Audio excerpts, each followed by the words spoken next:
And we're currently live in YouTube. Please welcome to start the workshop. Enjoy. Thank you. Thank you. We're very pleased that already the numbers are moving up. We're close to 200 participants. Maybe we wait for just 1 or 2 extra seconds just to allow for people to enter the meeting room.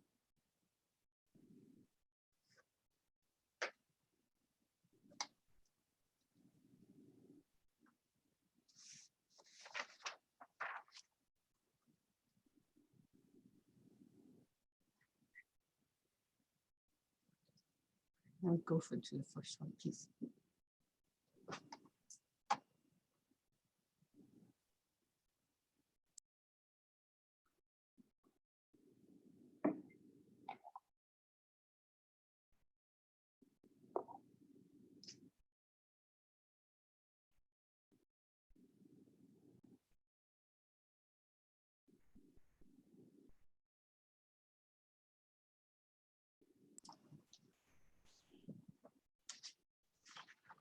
So dear participants, thank you very much for joining this important session today. We wanted to give the other participants just a few more seconds to enter the meeting room. So please do not leave and stay with us. We're starting in just five seconds from now. We see that many are entering the conversation already. Very good to see that people are coming in from all parts of the world already.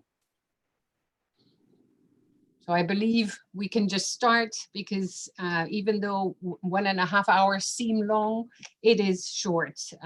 My name is Ilige van 't Land. I am the Secretary General of the International Association of Universities and extremely pleased to welcome you all to this very important session on teaching, learning, integrating the SDGs at universities and beyond.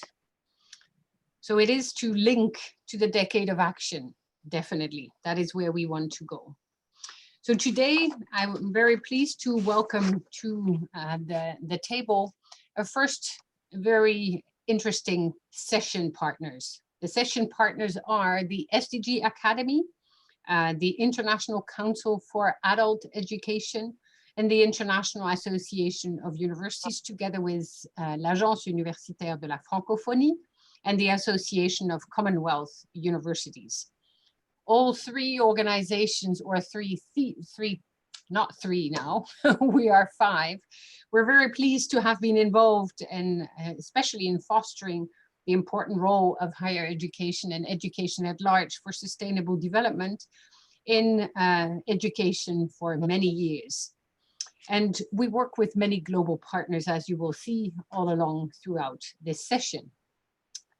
To start, the SDG Academy is the flagship online education platform of the Sustainable Development Solutions Network that is supporting the UN movement. It has been created to curate for the available educational content on the SDGs and to make it available as a public good. Very important, especially in this important period that we go through, where there is a real need for online support for education that is so much needed. The ICAIE focuses on adult formation outside an institutional context and opens up exclusively, opens up to inclusive and not exclusive lifelong learning opportunities. Then the partnership that you also see on the screen between the Association of Commonwealth Universities, the Agence Universitaire de la Francophonie, and the International Association of Universities came together and signed a memorandum of understanding just last Friday to accelerate the engagement of higher education in Agenda 2030, as the associations together represent more than 2,000 higher education institutions from around the world. We share a strong commitment to improving higher education for a more sustainable future and advocate for a whole of institution approach to sustainable development. But the 3 partners really are complementary, and that is why we're so very pleased to be here together today and to have the opportunity to discuss First, the way in which the different methods and approaches to the SDGs in education do matter, because they're so different, because no one size fits all. We're all offering the opportunity to engage at different levels. The second section will be on multi-stakeholder approaches and future perspectives, because we strongly are committed to international cooperation and multi-stakeholder cooperation as well, as we believe that the global goals call for concerted efforts all around the world, no matter where and no matter how, and as long as education for sustainable development is advanced. And so we're very proud to have this, this group of different organizations working together this year again. We did this last year as well at the HLPF 2019. Again this year, HLPF 2020, and we're very, very pleased to welcome the speakers that we have at the table. So in this first session on No One Fits All and the methods, the different methods that are being applied to engage at education levels with the SDGs, we're very pleased to welcome three esteemed speakers. First, Chandrika Bahadur, who's the director of the SDG Academy and at the UN SDSN, welcome. Then Joanna Newman, who is the Secretary General of the Association of Commonwealth Universities. And then Muneo Kaigo, who is from the University of Tsukuba in Japan. So three different points of views, more associated with the UN, an association with a very international and broad mandate, and a university to showcase what universities actually are doing when it comes to translating the engagement into practice at universities. There are two questions that I would like to ask our esteemed speakers. And the two questions are the following.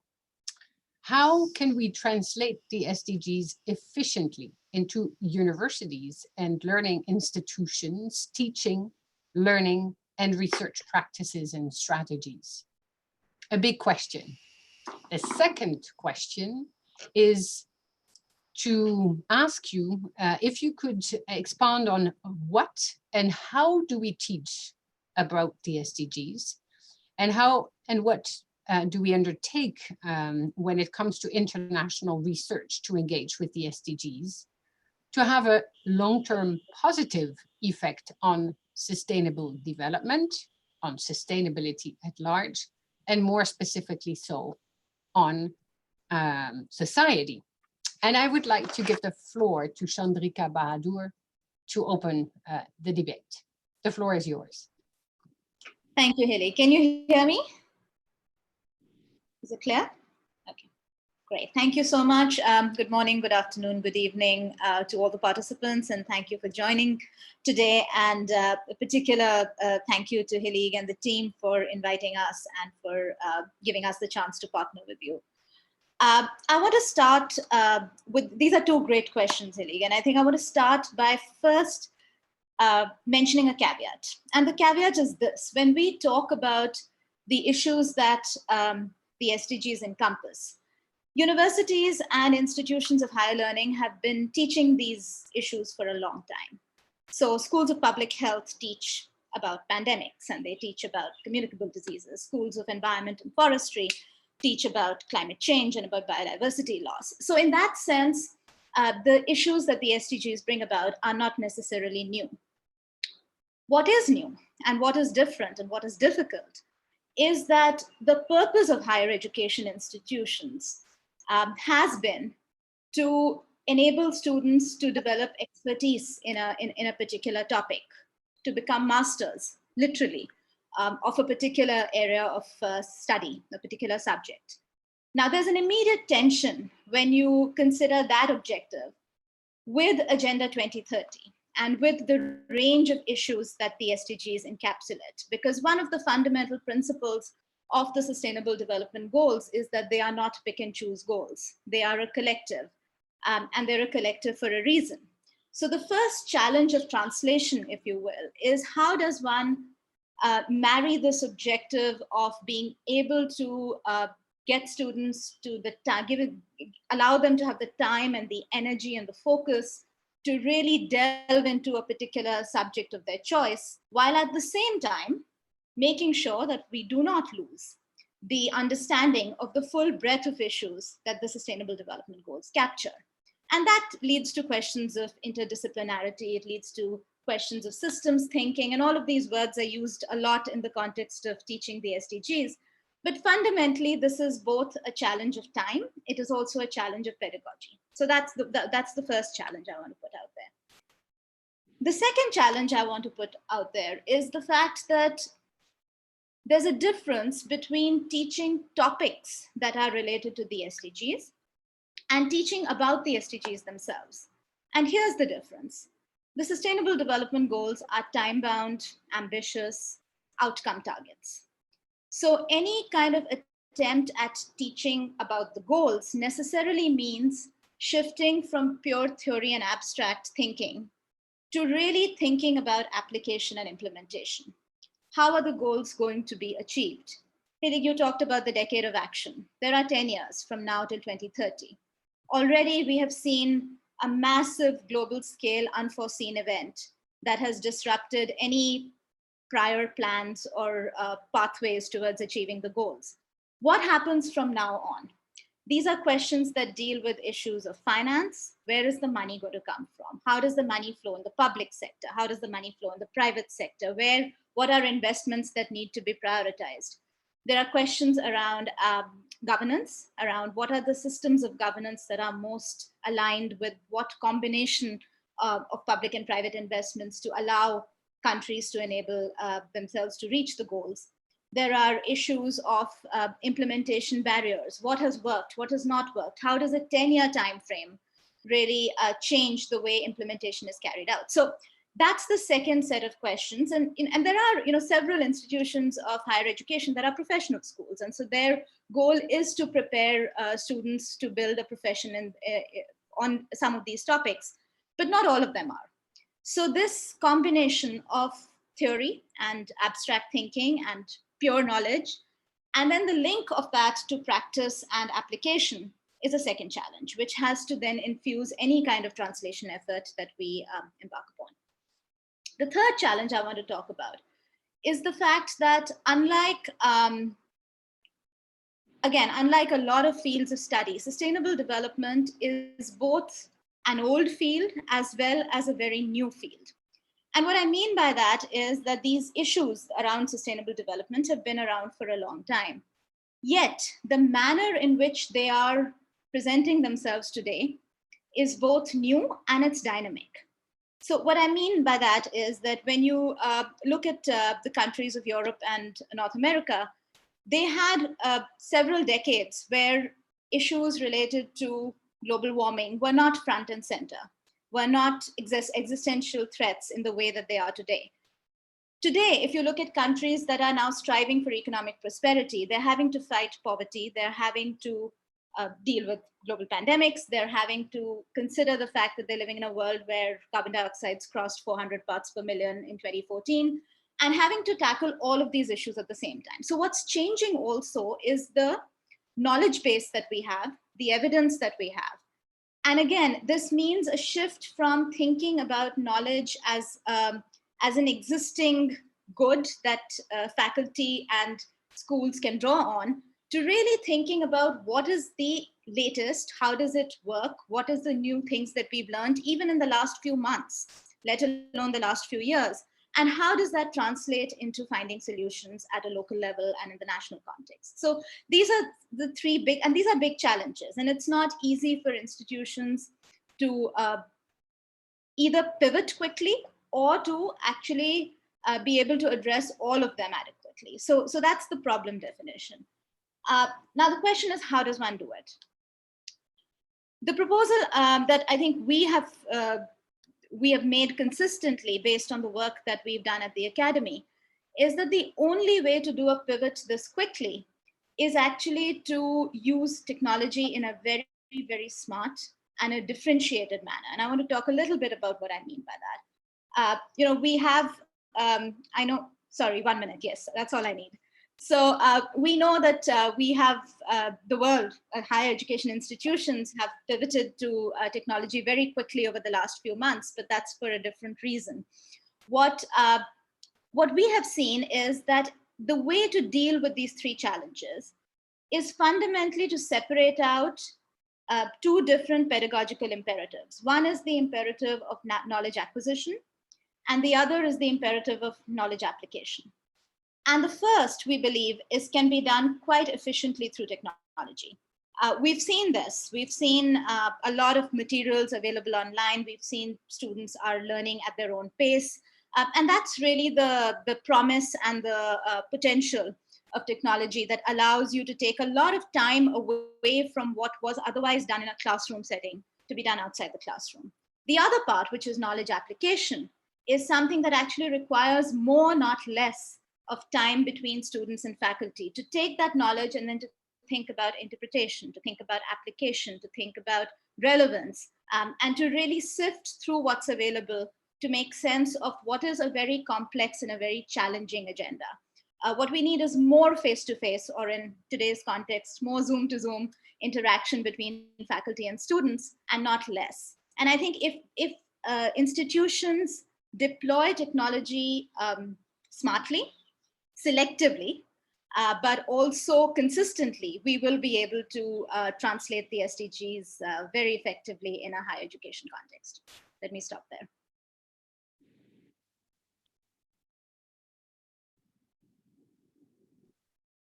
Hilge, you're on mute, I think.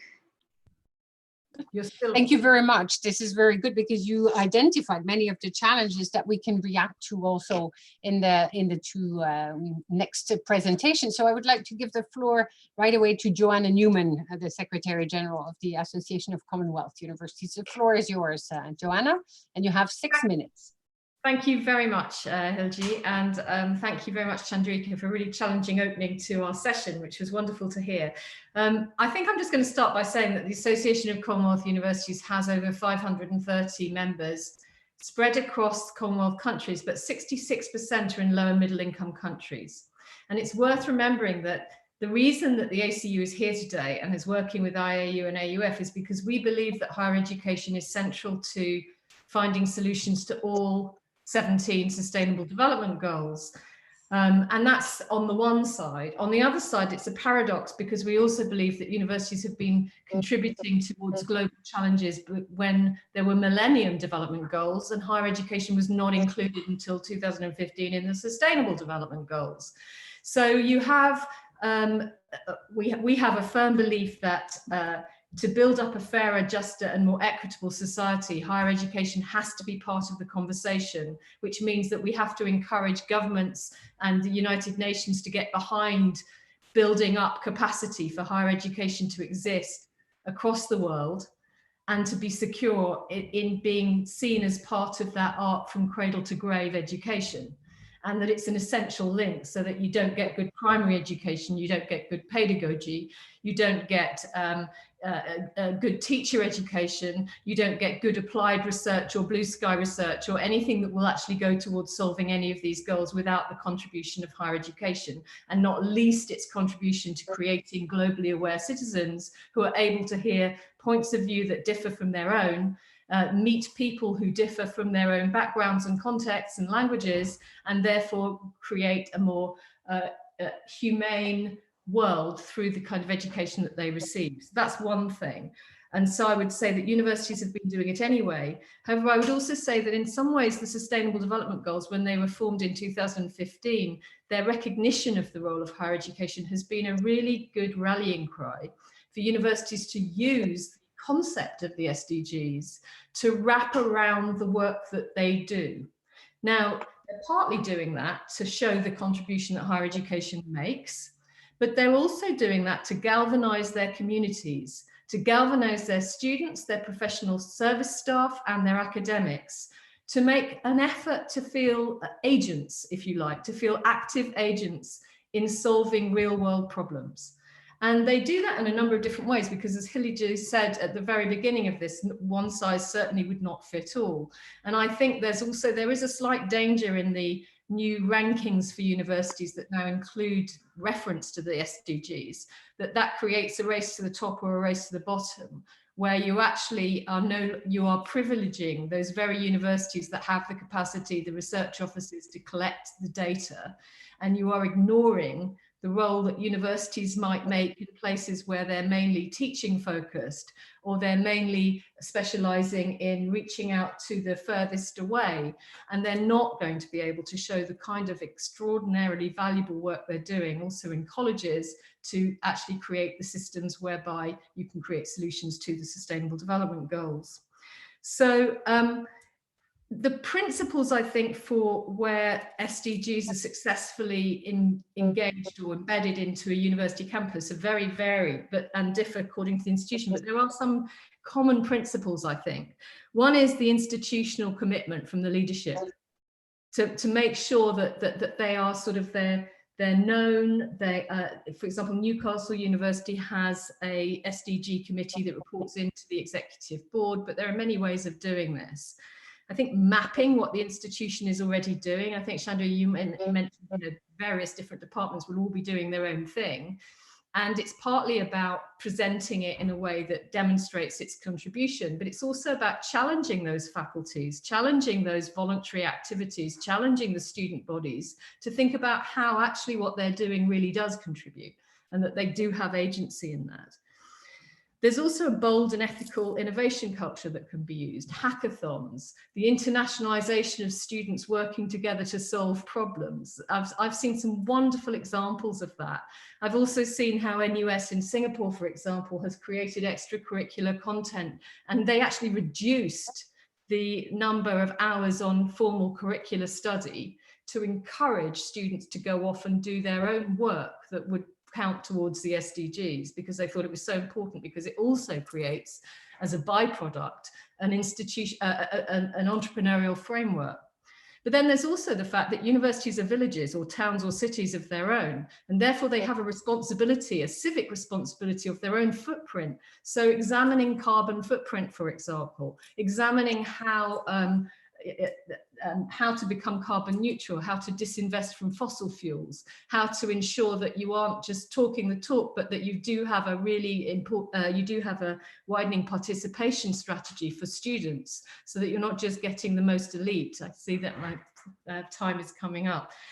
And then finally, as a principle, interdisciplinarity in teaching and research, making sure that those links are made between the arts, social sciences and hard sciences. So it's not just seen that only hard sciences are going to actually solve the problems of the global challenges. You can't do it if you don't also have understanding humankind as part of that approach. And that involves the arts and history, English, languages, and other subject areas.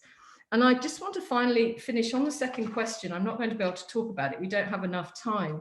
But the question about how to undertake research and engage with the SDGs with sustainability, the question is about equity. How do you embed equitable partnerships, equitable research into a world which has exposed massive inequalities? GTE is still 36% across the world. 8% in many sub-Saharan African countries. There are huge inequalities that have just been exposed through COVID, not least the digital divide. So on the one hand, our universities have been incredibly innovative in being able to use technology. And on the other hand, half the universities in our network don't have enough data to be able to do so. So you have to also tackle inequality if you want to be able to embed international collaboration and research and teaching into an SDG framework. Thank you. Thank you very much. A very rich presentation indeed. And I'm just only sorry that to have to cut you off, both of you, but I would like to give the floor now to Muneo Kaigo and also give an example from a university specifically.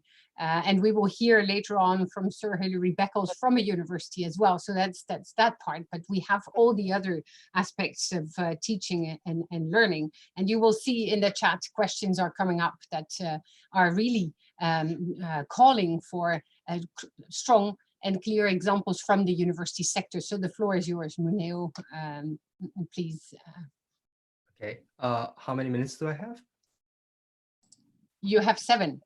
Okay, thank you. All right. Esteemed colleagues, greetings. Very glad to be here. Hilish, thank you.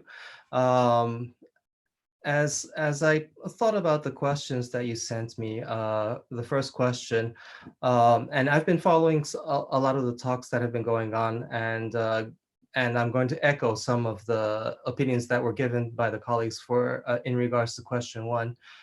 In the opening session, if you remember, Fernando Ramos mentioned that we are facing the opportunity to create a renaissance of education and maybe to accelerate the SDGs to overcome COVID-19 may be idealistic, but maybe the only solution for higher education. How to do the Renaissance is very difficult. Fernando had a lot of ideas of leadership and long-term visions. And in your session, Hilish, your session with Jeff Sachs mentioned in your session that we need to have, well, I think that we need to have the courage to accept breaking the disciplines. So interdisciplinary or multidisciplinary is just too weak. And we need to reorganize research groups into these teams that are encouraged to spearhead initiatives regarding SDGs. For example, in my institute has been reformulating this, and we're now beginning to concentrate efforts in how to create teams on building teams in bringing other people into our efforts. For example, our main effort is inequality, and we're trying to figure out a way on how to bring in different teams, different fields on how to create this. Now, this is actually very difficult because as you know, we're all very comfortable in our disciplines. So this creates a sort of like a very bitter turf wars, and these are ongoing right now. Unfortunately, in Japan as well, humanities has been downsized, and depending how things go, it may become even more sour. So as you know, a lot of engineering and all these schools have been more emphasized in Japan. However, these are sort of issues that can be discussed another time. Now, for question number two, how can we teach the SDGs?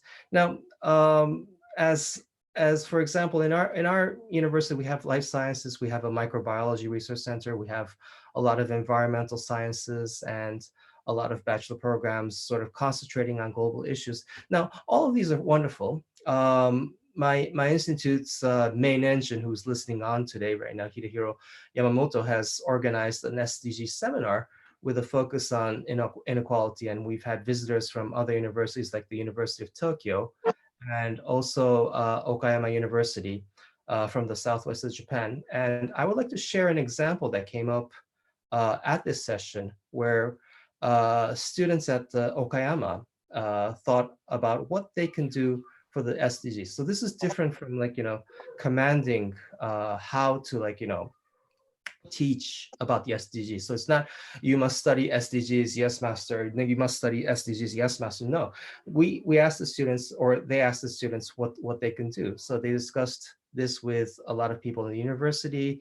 They went to the cafeteria and they created an initiative. They called it the Table for Two. Now, it's very cute. They discussed this with professors, where it's an initiative where 20 cents per meal becomes a donation to children living in nations like Ethiopia, Uganda, Rwanda, Kenya, Tanzania, and the Philippines.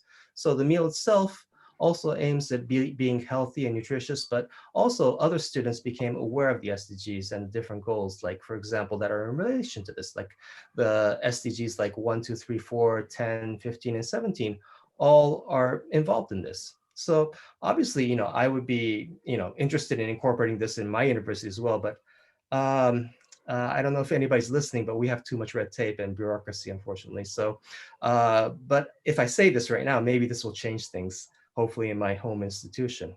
Anyway, what I wanted to say was, what is important that this is a student initiative. It's not, yes, master, think about the SDGs, yes, master, but it's a student-to-student empathy of what the SDGs should be, and it's properly, fostering the youth, not enforcing or not making it mandatory, but more of a voluntary initiative.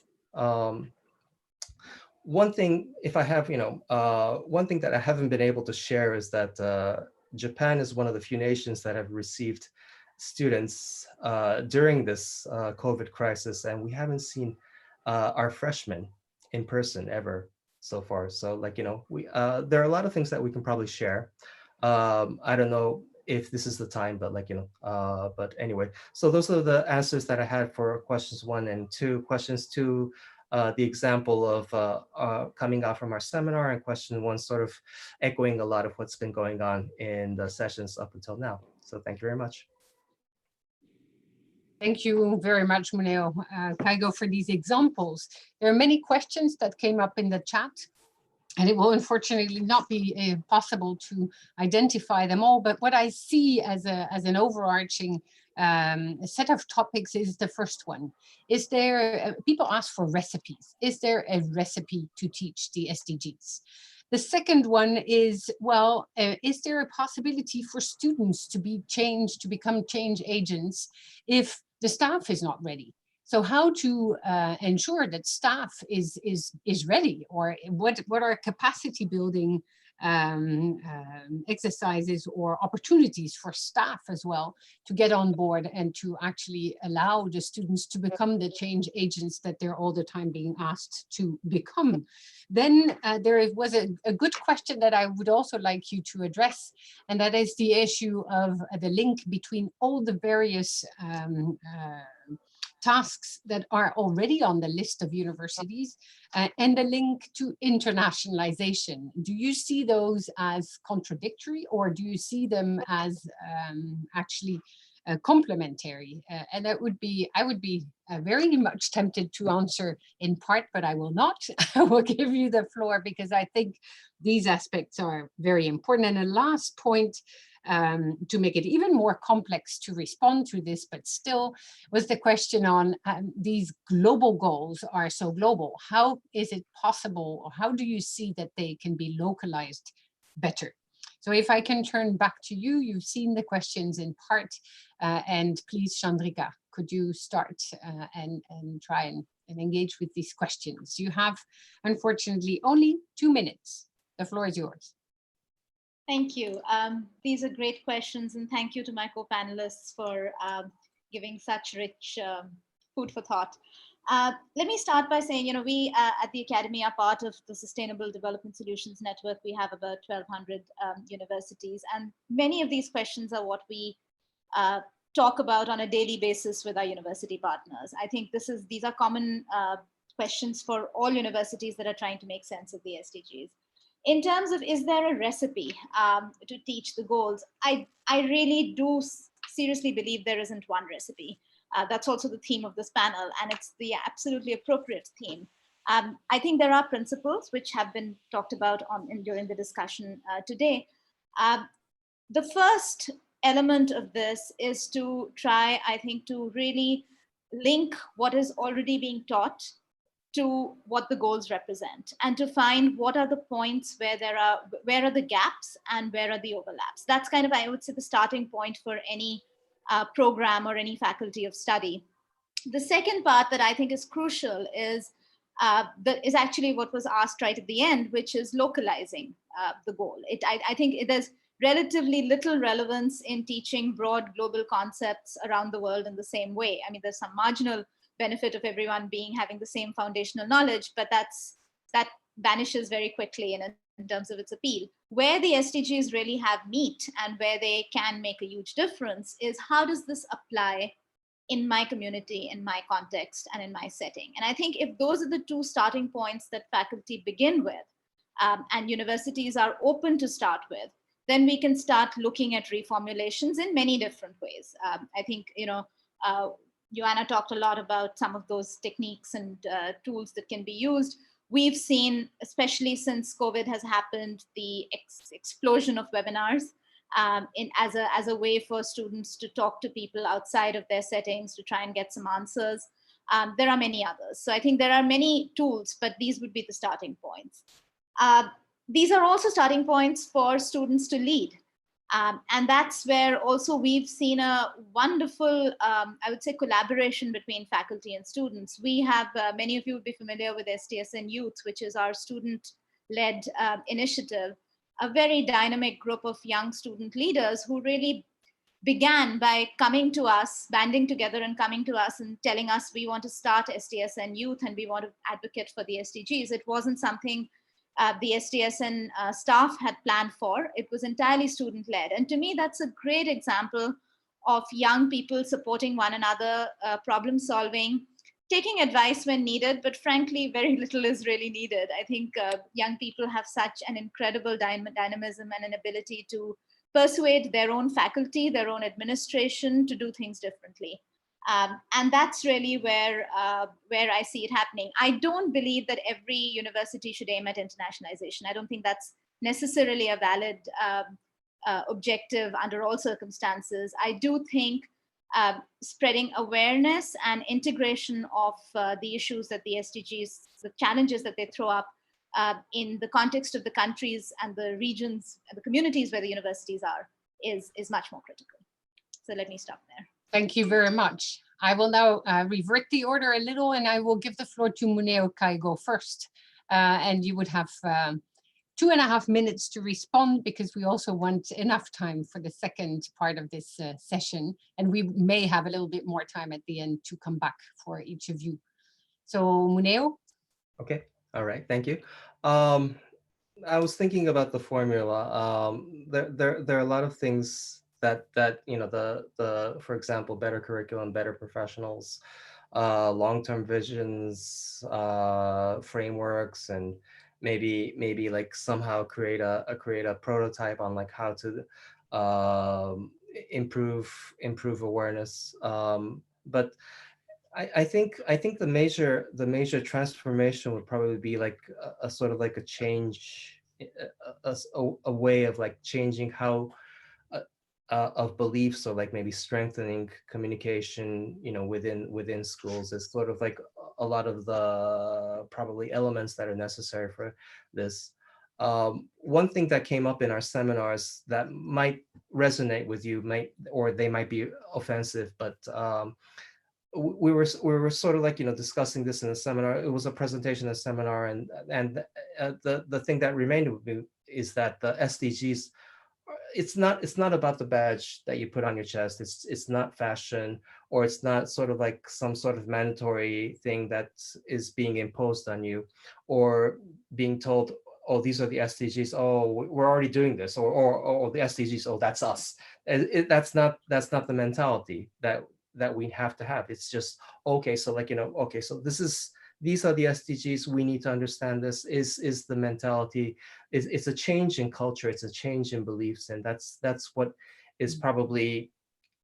Although we all belong in different areas of the world, I think, or different, you know, cultures or different societies.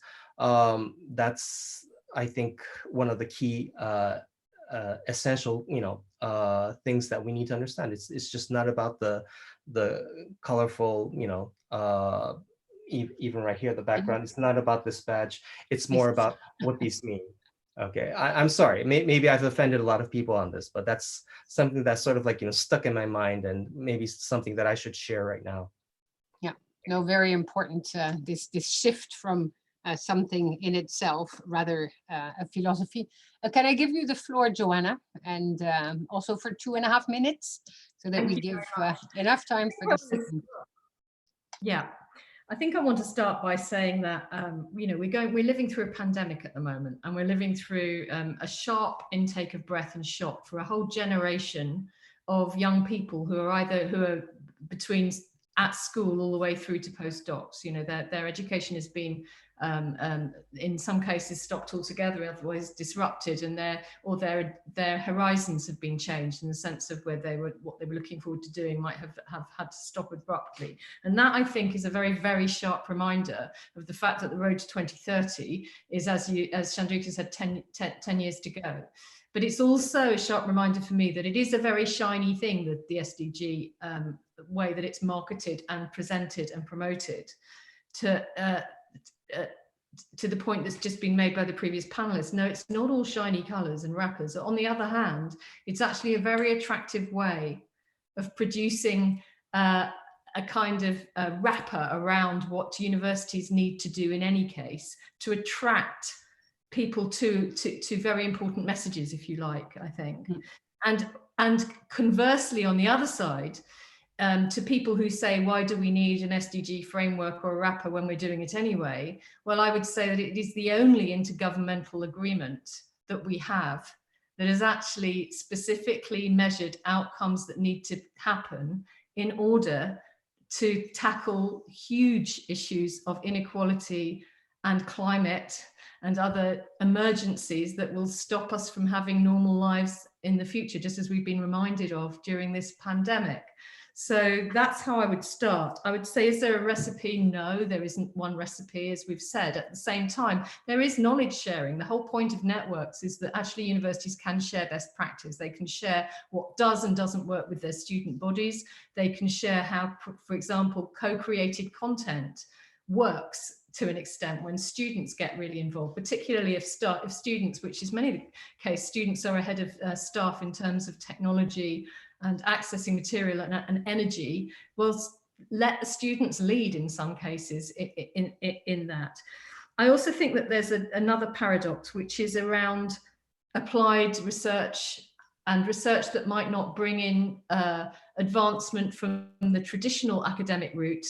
Okay, I'm going to wrap up. And the kind of research that does actually address real life problems. So there are examples from our universities. For example, there's a university in India, Amrita, who have their students living in rural communities where they're credit-bearing courses.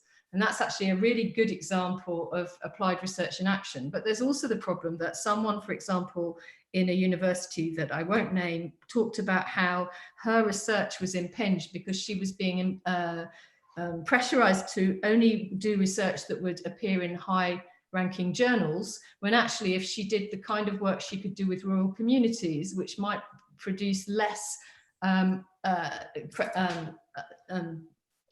think of the word, but would be less perhaps academically focused and more practically focused, her advancement through the university would suffer. So I think also, just finally, the final point is that universities have to address the way that they promote their staff and support their staff and student volunteering activities if they want to promote a recipe for SDGs to be embedded across the whole institution.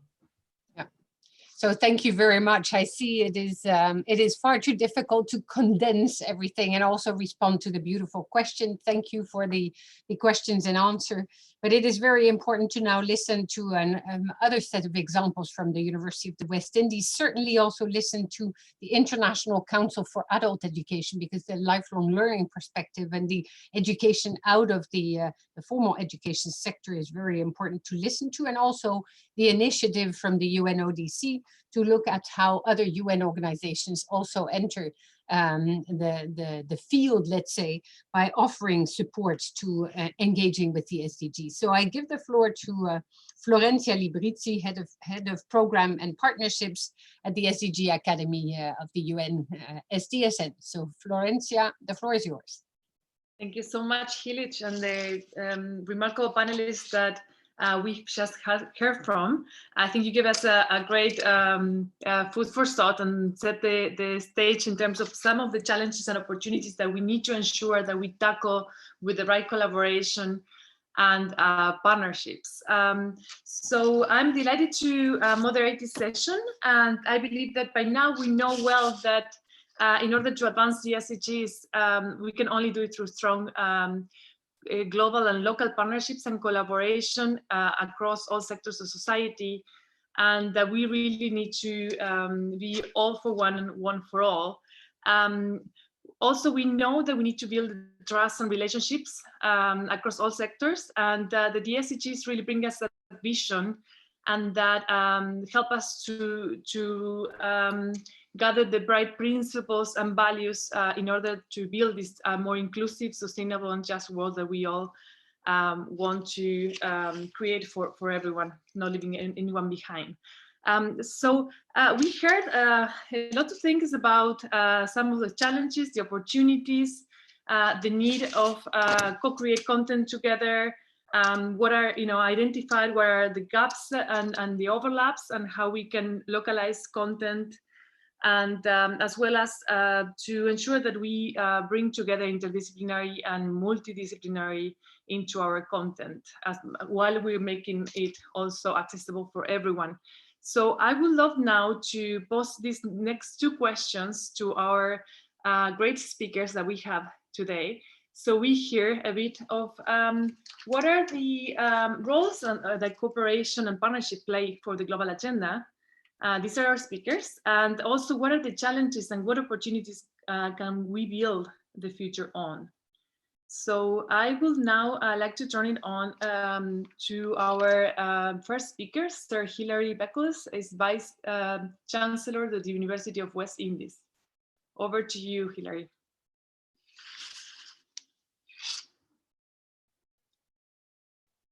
You're muted. There you go. I think that's better. Thank you. Well, it's a tremendous honor to be a part of this conversation today. Very important indeed. And speaking on behalf of my university, University of the West Indies and the Caribbean, to say that we have been at the center of these conversations for many decades. And we have accumulated a tremendous amount of research knowledge. We have been actively engaged in teaching at all levels, from the undergraduate to the graduate level, and we have been a part of international participation. The value of this approach, however, integrating the SDGs, is that it allows, in my thinking, it allows universities to become activist universities, to rise into the space of advocacy, of intersectoral engagement, of stakeholder participation, and it gives the university a remarkable tool, a discursive tool, in which it is enabled to spread its agenda across the entire development discourse. I share the view that the way in which the goals were rolled out presented universities with a tremendous invitation to be much more than themselves, and to recapture the traditional philosophy that universities are not, or the finest universities are not here to serve themselves, but to serve their communities locally and globally in the search for high levels of spiritual, material, and social development and transformation. And therefore, the university now, arguably for the first time, the university sector is positioned and empowered to participate in all of these important global agendas that are necessary to improve humanity's future. My own university takes this matter, I should say, beyond seriousness. Remember that in the Caribbean, because of our historical experiences and our geographical location, the climate change goal, for example, climate smart action. Climate change poses an existential threat to the Caribbean space. We are a community of hundreds of islands. Because of rising sea levels, we can actually map the diminishing size of our islands. We are based in a zone of the world that operates with tourism as a primary economic sector. We are suffering, therefore, beach erosion. There are many beautiful beaches in the Caribbean that have been part of the economic and social ecosystem that have disappeared.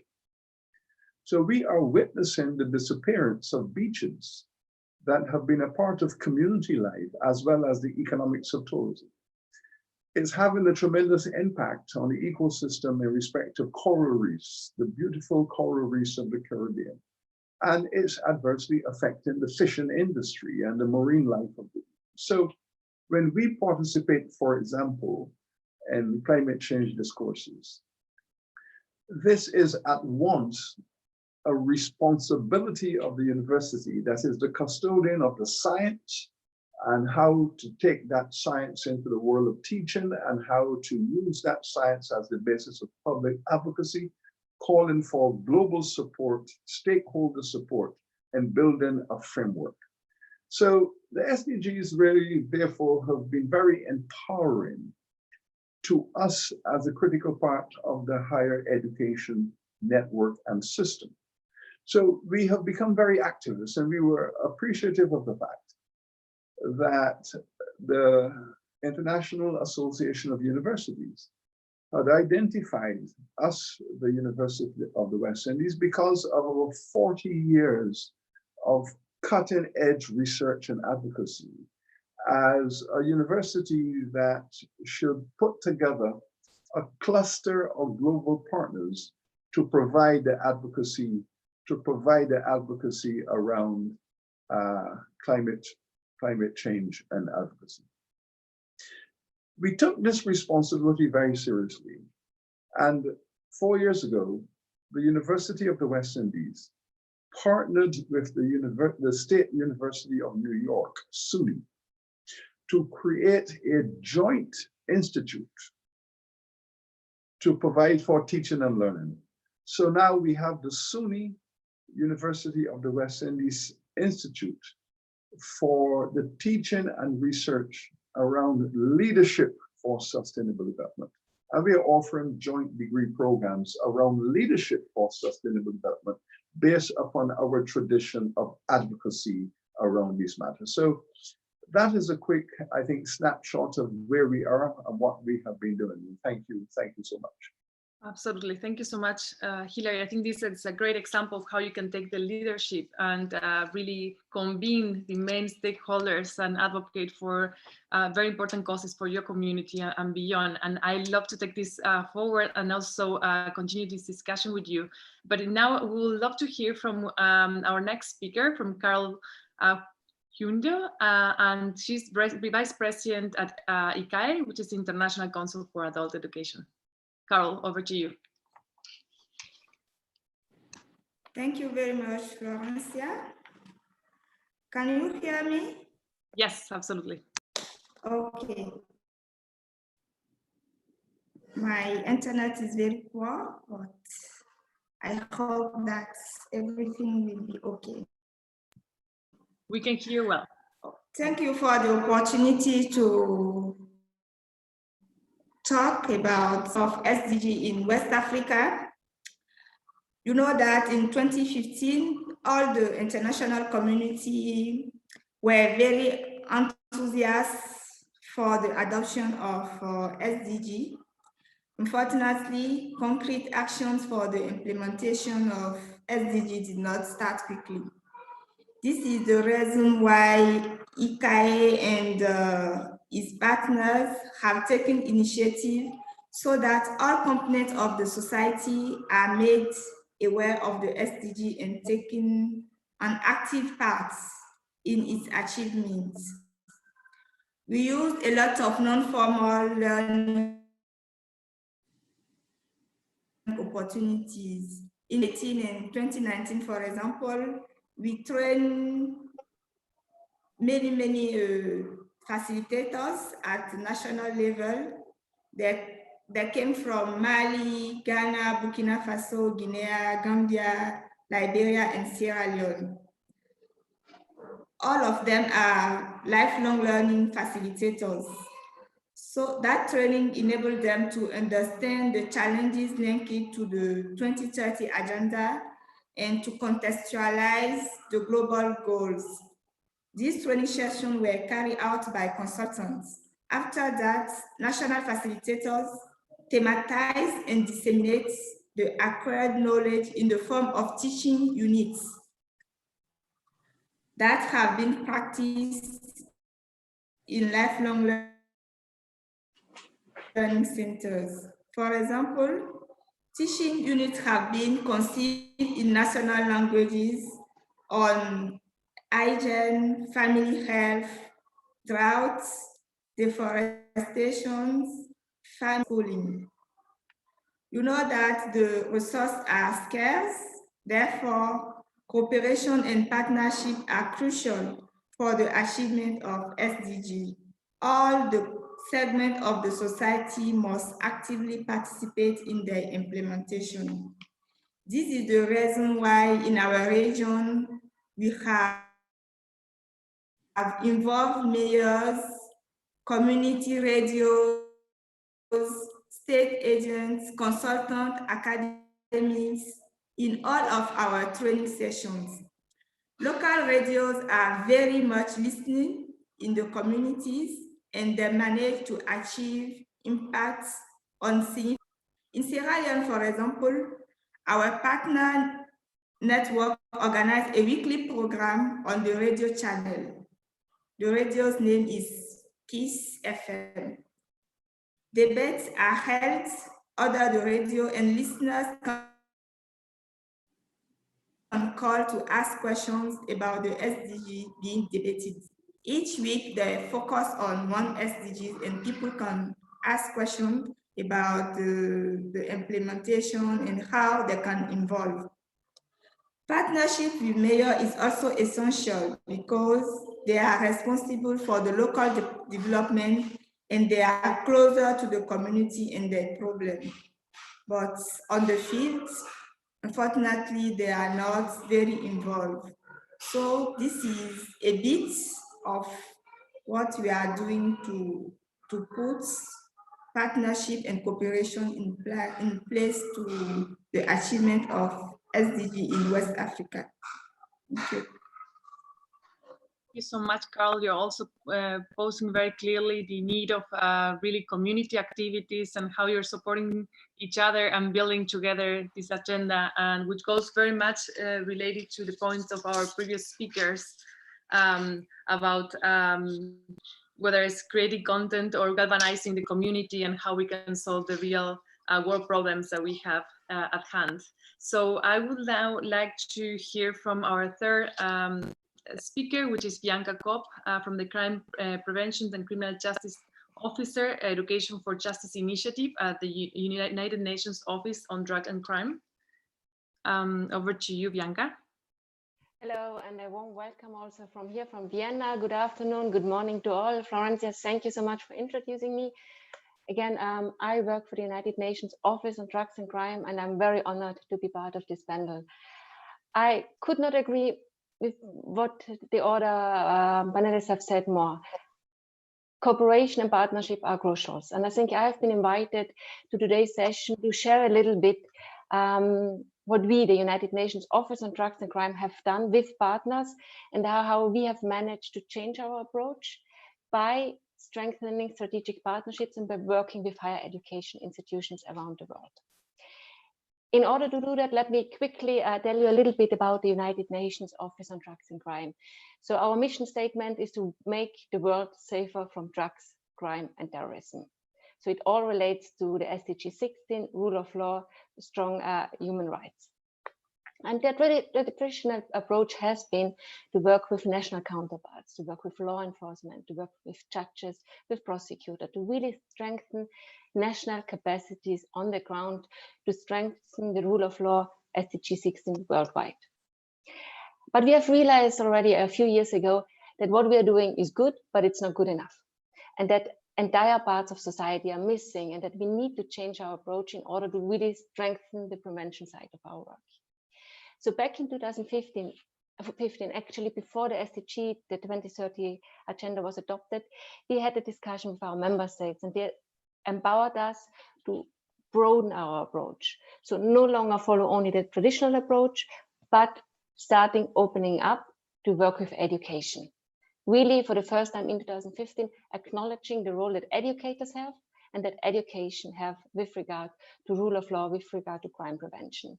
And this was a change maker for us. So we basically launched end of 2015, early 2016, the Education for Justice initiative. And then we were puzzled because, of course, we were experts in crime prevention. We were experts, or we are experts in rule of law, but we are not experts in education. So how can we adopt a new approach without being the experts? And the question or the answer to this was very simple: by partnering with educators by partnering with, particularly with higher education institutions around the world. And this is what we have done right from the beginning of the project. We've consulted with thousands of academics, with educators.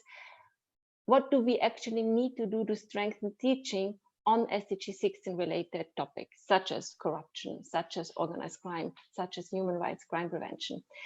And we have come up with this Education for Justice initiative together with our partners, and we're focusing on 3 different levels: primary level, secondary level, and the tertiary level. And today I want to share with you the experience that we had with regard to higher education. So at higher education, we discussed with hundreds of academics, what can we do to support you, the educators, the experts in education, to strengthen rule of law related teaching, SDG 16 related teaching at your universities. And there was a huge discussion going on. We had several meetings also with hundreds of academics worldwide, and we agreed to jointly develop peer-reviewed material developed by academics for academics on issues related to SDG 16, so that they are empowered to teach more on SDG 16 related topics. So this is the first pillar. We started developing this material. We have more than 5,000 pages peer-reviewed material online. Again, material for lecturers, not for the students, for lecturers, really acknowledging this core and important role that universities have in empowering the next generation of leaders, the next generation of policymakers. So really to strengthen SDG 16 teaching at the university level. And then we realized that's not enough. There's so much knowledge out there, there's so much information out there. We need to basically link these experts. We need to start sharing lessons learned, because it doesn't make sense that we all of us reinvent the wheel. So we have come up with more than 100 of expert group meetings, workshops for academics from different regions, where they can share with each other how is it to teach on, let's say, corruption. We are organizing these workshops together with partner universities. We're inviting different academics to really share how it is, let's say, to teach on corruption in some regions of the world, or how is it to teach on organized crime. And this is how we basically have created this network of educators, like-minded educators that really want to empower the next generation to become active with regard to SDG 16, advancing the SDGs. But again, that's nice, but we also realized we are still missing a part of the puzzle. And the last remaining part, and our third pillar, what we are focusing on, is basically the need to strengthen academia's voice. Why? Because we continue, all of us, to work in silos. We have the academics in one silo, we have the United Nations often in one silo, and the policymakers in their own national bubbles. So we have also started hosting intergovernmental meetings, hosting academic conferences together with partner universities, where we basically bring these different stakeholders together, where we basically, academics share the latest research, policymakers listen, and vice versa, to really come up and to strengthen this bridging that needs to be done. And we would not have managed to do all of this without our partners. And the International Association of Universities was one of our key strategic partners, also to reassess whom do we need, whom do we need to reach, who is active with regard to the SDG 16 cluster. And thus I can just re-emphasize, without collaboration, without cooperation between these different stakeholders, we will not advance the SDGs. And I think this is why our UN Secretary General has launched a Decade for Action. Don't forget, he has highlighted in January, again, the need to come up with innovative partnerships. And I think innovative partnerships, this is what we need to look at. I mean, there's a competition of funding. We know now with the pandemic that the member states, our countries, they will cut the funding for education, but also for the United Nations. So I think by linking partners, we can also make more of the funding that we have. That was it from my side. Thank you. Much, Bianca. Thank you so much to the 3 speakers. I think we heard different roles and different ways in which collaboration and partnership can help us to really move the needle together, right? Whether it's helping to lead and convene these groups, bringing experts together and share best practices and knowledge and experience and challenges, as also as well through community activities, that they are regular, that empower and help to bring kind of a bottom-up emergence of good practices and really these reflections of how we move forward. There are a lot of questions, comments, and also thoughts. I think one interesting aspect here is one question about there's a lot of talking around some new social movements and also how they're really fast-paced and they're demanding that change happens and happens soon. So how do you feel this relates to the idea of partnerships and also moving these subjects forwards and advancing fast enough? I don't know if maybe we can start with Hilary, then Carol and Bianca, and I will pose other questions as well.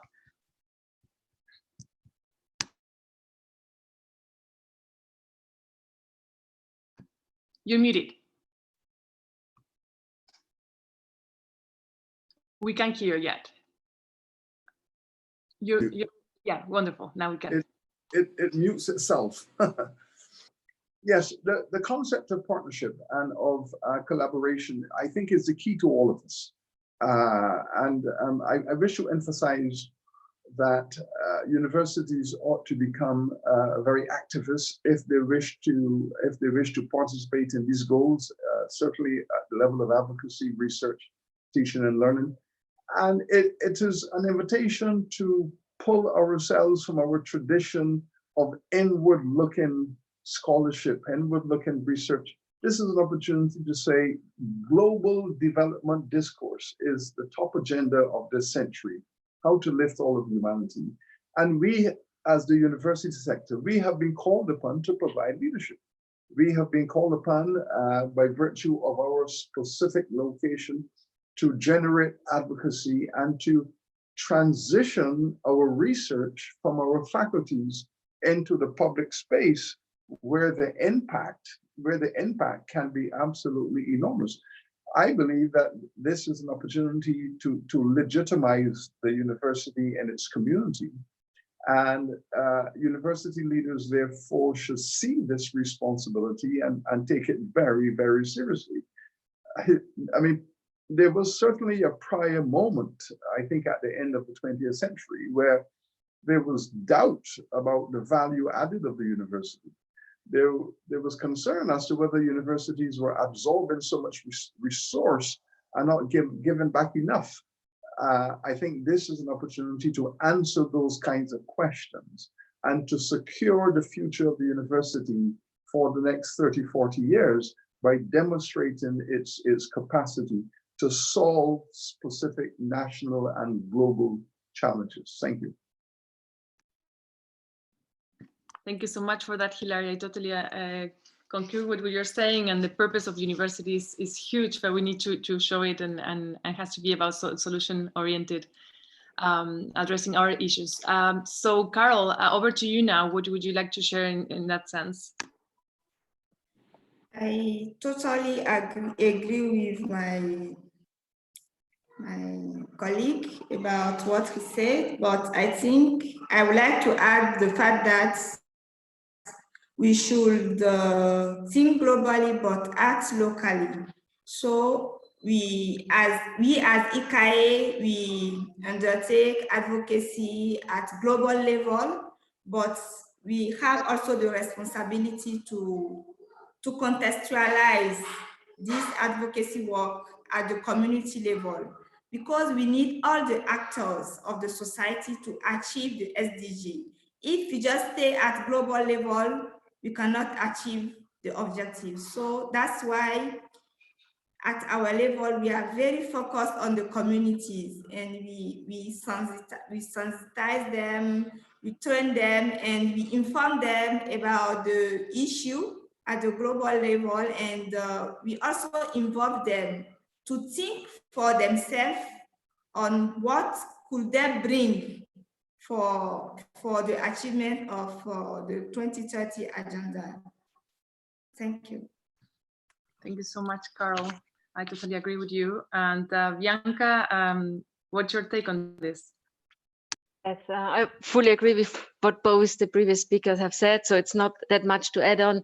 But you have asked about how do we accelerate the change, and I think we have a few really good examples how important it is to really focus on the next generation and to empower the next generation to come up with a change. I mean, yes, we can initiate it, but we need to teach the next generation, because without them, the change will not happen. And we have seen that can be a lot of pressure from the bottom to the top, as we have seen with the Fridays for Future. So I think there are a lot of creativity out there, but we need to empower them by quality education.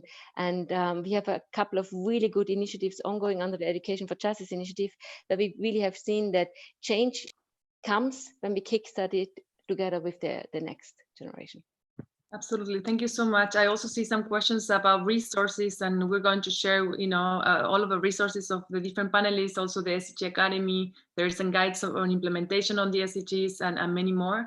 But also, since we have just 5 minutes before I turn it on to Katarina, I just want, we're talking about change and partnerships and collaboration, and we've been talking about youth, and it's so important in terms of change that we bring the voice of young people, also the different sectors of societies and minorities, and we've been hearing a lot about equity lately, which is wonderful to hear. So just in 1 minute, what would be the message of each of the speakers? And we close with that thought to youth. What is perhaps the advice or the thought that you want to leave with them in terms of how they can leverage collaboration, partnership, and really help deliver this change that we sorely need?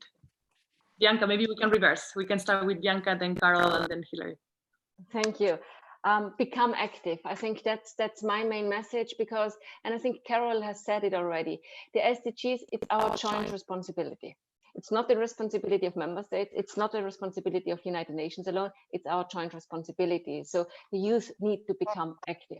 That's my message. Thank you, Bianca. Carol, over to you.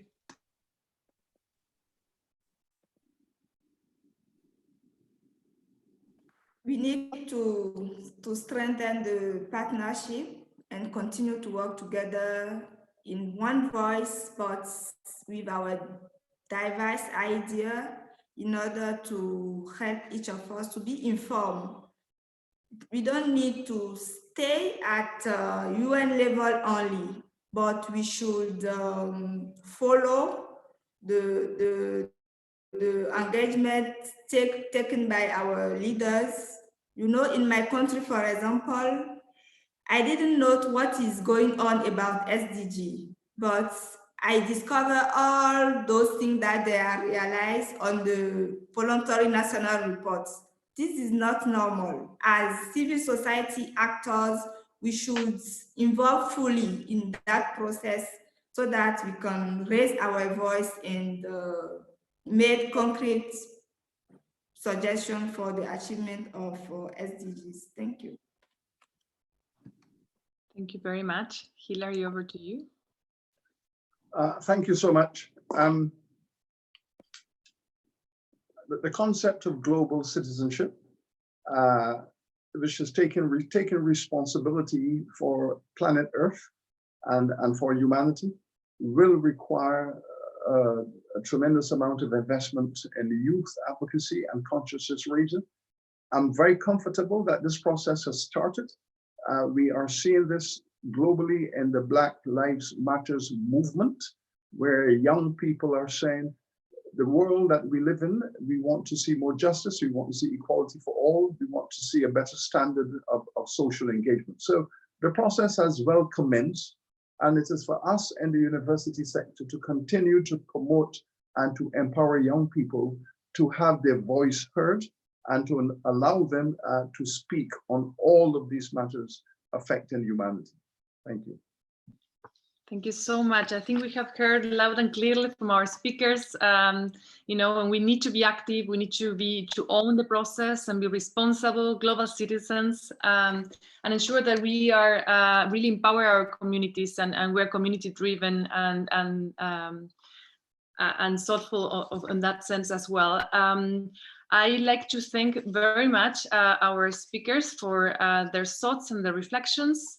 And a reminder to everyone that you can listen to this afterwards if you want to take notes of additional thoughts, and we're going to circulate some of the resources that, as we said, we have produced, each of us, in collaboration with experts from around the world and with partners, because that's the way that we can actually move the needle forward. So it's my pleasure now to pass it the floor to Katarina Popovic, Secretary General of ICAE.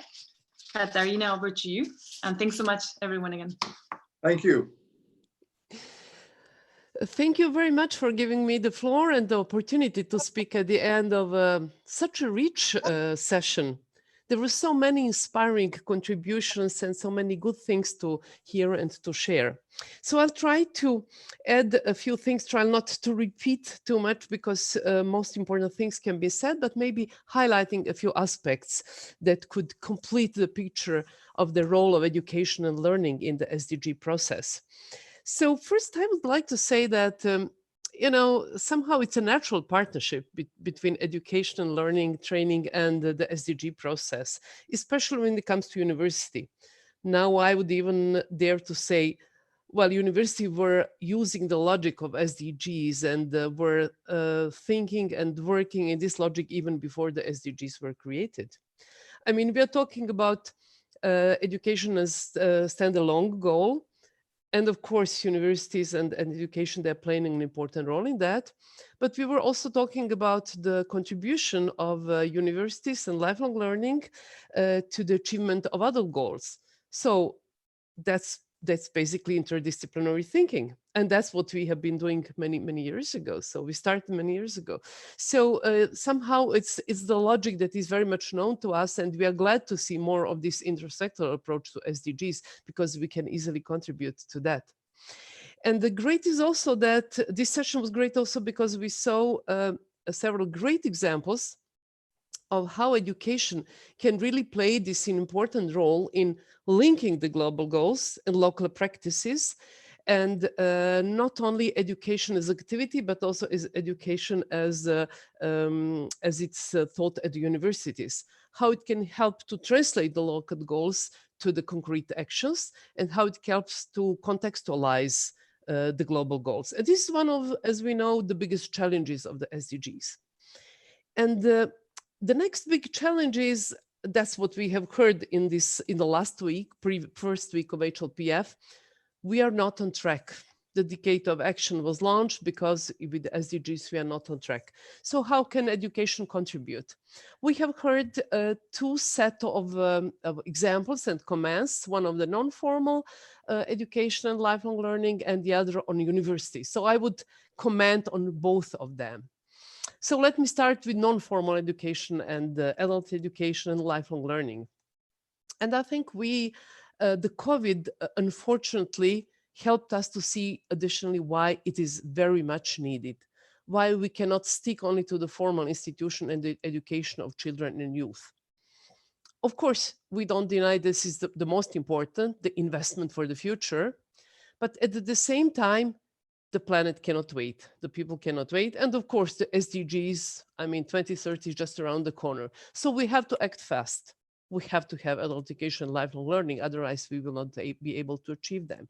So adult education, lifelong learning, they have this capacity of acting fast, being adaptable, being able to work in the context and to reach the people that are usually difficult to reach via formal education.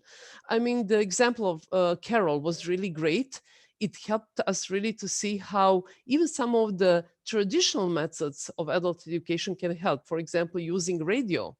We also heard about some examples in our ICA network, some examples of using good old traditional face-to-face method and people going from door to door, sharing the information about the COVID, about the behavior, needed changes of behavior, about how to protect yourself and your family from the virus and so on.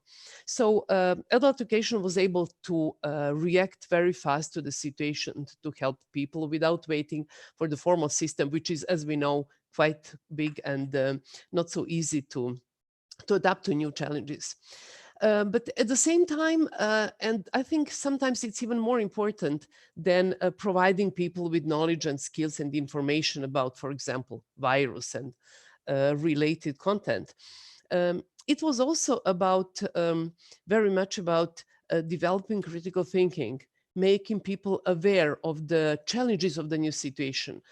Some of them were related to the civic education, to the human rights and democracy. We saw this very strong tendency to cut off the human rights, and democratic processes being jeopardized in many countries around the globe. So we needed this adult education, non-formal and informal adult education and learning in order to teach people about their rights, about the importance of some democratic processes they go on, although it's crisis, or how do they go on during the crisis. And it turned out to be also very important after the crisis to re-establish the society, some order, but not going back to the old normal, because the old normal wasn't normal. There was too much of injustice, of inequality, and so on. So I see a very important role of non-formal education and adult education. And as I said, I'm afraid that COVID crisis provided us some additional arguments why we cannot wait until crisis happens to act and to start working in adult education, but we need to support it even before that. And another very important aspect is, of course, universities, and there were a lot of great examples, and I was really glad, and I learned a lot from the speakers. And I want to add one aspect that maybe wasn't underlined enough.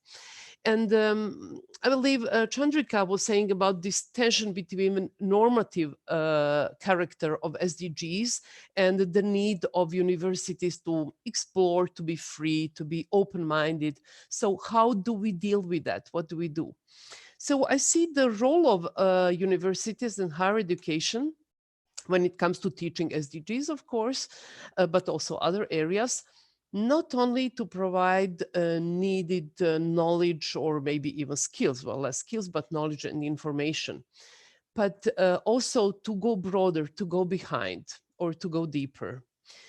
And I will again go back to COVID crisis and as an example of why is it needed.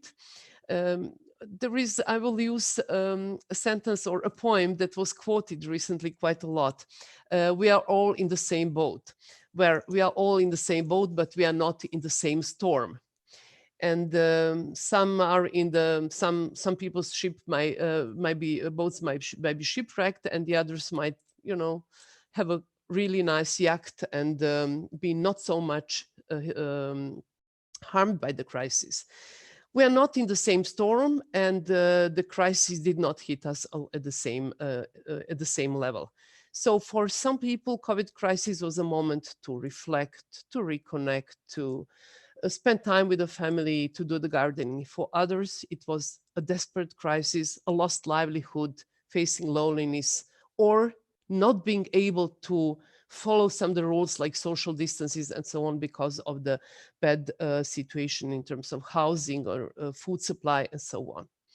So I think the task of the universities when it comes to the SDG on being it education or health or urban living and cities and so on is to go beyond the crisis and to explore the roots of what's going on and the roots, systemic and structural failures that have a consequence, the fact that the crisis was really disaster for someone and for the others, just a moment of break and thinking and reconnecting and so on.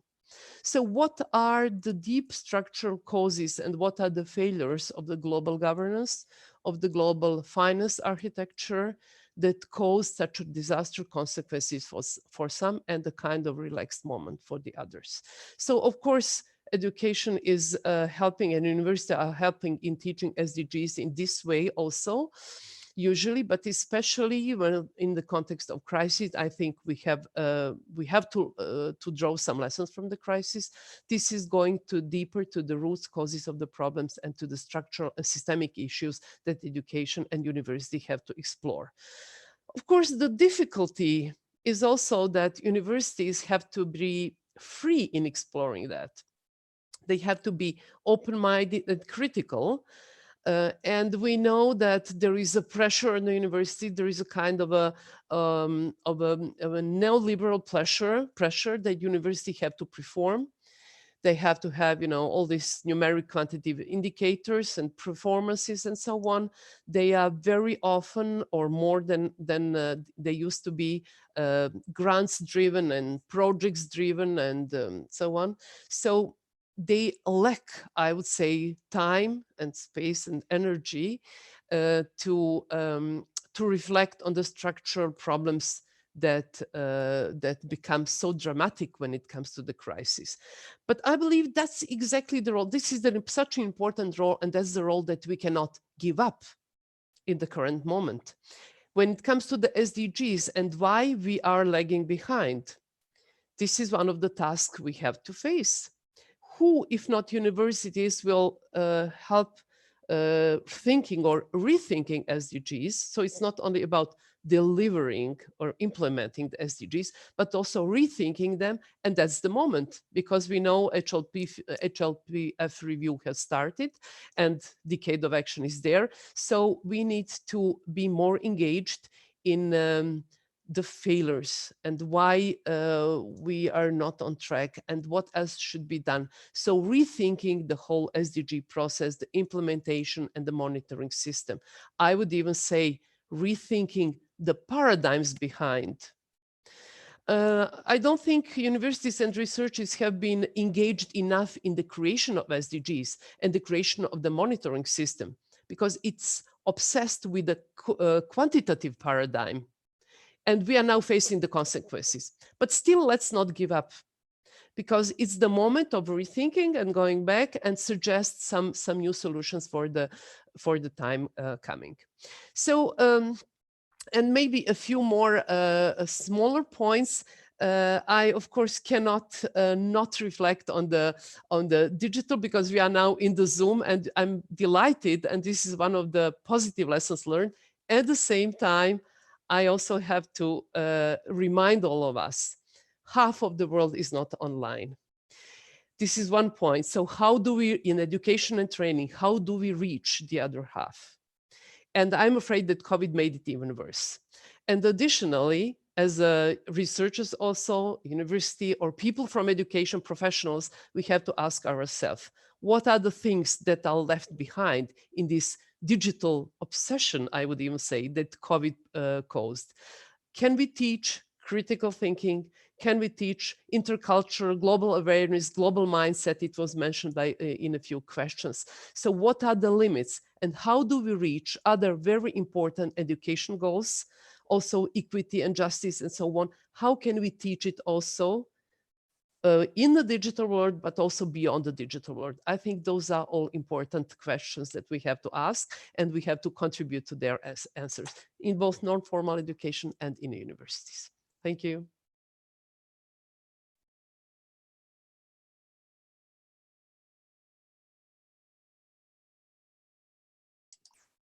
So thank you very much. It is very difficult. Who is now to take the floor when we are so many partners? I think the floor is equally important for all the different partners here around the table and all the speakers. I would like to maybe in the few minutes that are left to ask the speakers to maybe react to your wonderful summary, but also to your presentation, because you went way beyond, which was very welcome, because you touched on very essential points that could enhance the conversation here. So in the sequencing on my screen, maybe I give just one quick reaction to all, and please stick to the time. We really have 3 minutes, then we wrap up. So Muneo, in maybe one sentence, what would you like to add? Then I go to Bianca, Carol, Joanna, Chandrika. Okay.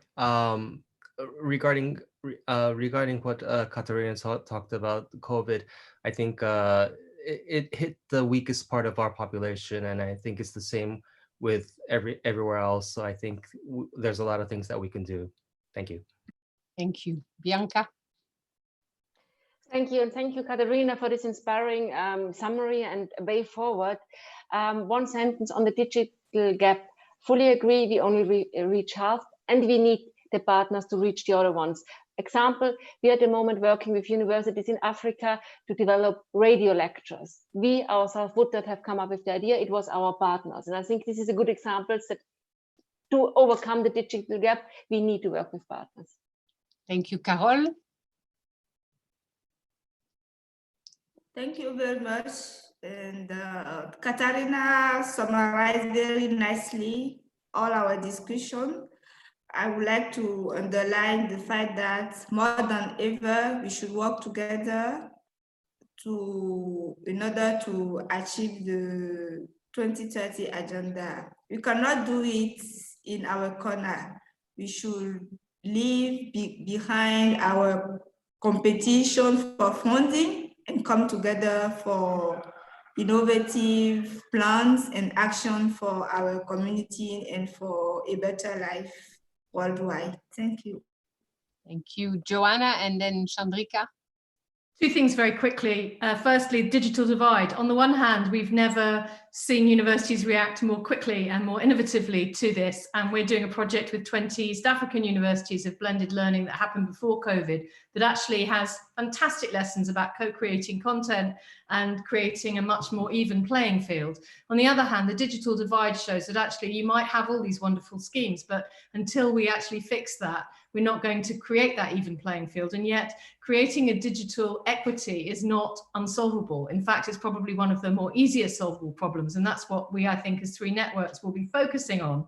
And just finally, I just wanted to thank Katarina for that sort of, for highlighting the problematic phase of, there is no one size fits all, and the autonomy of our institutions is really important to democracy and to democratization of knowledge. So thank you for that. Yes, Chandrika.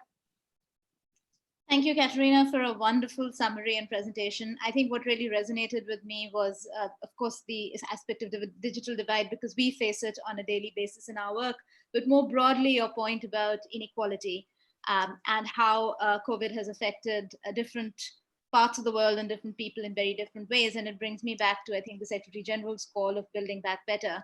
And I think that's where universities have a fundamental role, because the question there is how do we build back better? And that's where, as centers of knowledge and learning, universities can really lead the way in a way that just hasn't happened before at this scale. So that's really where I think the opportunity lies, and we can come out of this much stronger if we empower our universities to put their minds to this problem. I'm sorry that Sir Hilary Beckles had probably to move to another and attend to other meetings as well, but I'm convinced that he would have very much appreciated the summing up, Katarina, and also for the you're back, so I give you the floor. Yes, thank you. This is something that Sir Hilary Beckles is back, Katarina. So if we give him the floor quickly to react, that would be really nice. Yes. Sorry. Yes, I'm sorry, but I was here. Just I took an opportunity to have a cup of coffee. Oh, but, that's nice. The summary has been excellent, and I wish to thank you all for this. I wish to all of my colleague speakers and all of the organizers for this engagement. I think we are much more focused, and I think if we continue to build upon this kind of narrative, it will certainly help the university sector to be clearer in its thinking as it shapes advocacy and activism. So thank you so very much. Yes, wonderful. I will just give you the last word, Katarina, together with Florencia, but I think that we already see a big development since last year, HLPF 2019, now 2020. Let's continue the good work and all together. Thank you very much for this very nice cooperation. Thanks to all the speakers for your wonderful contributions. And this is only, again, on our way to better, and together we will make it. So Katarina or Florencia or together.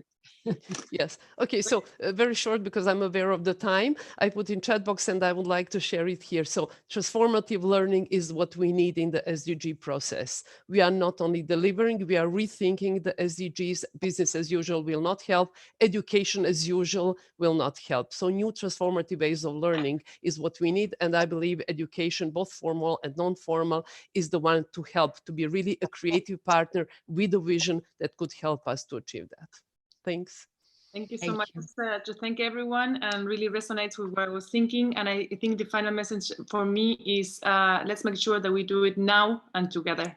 Thank you so much.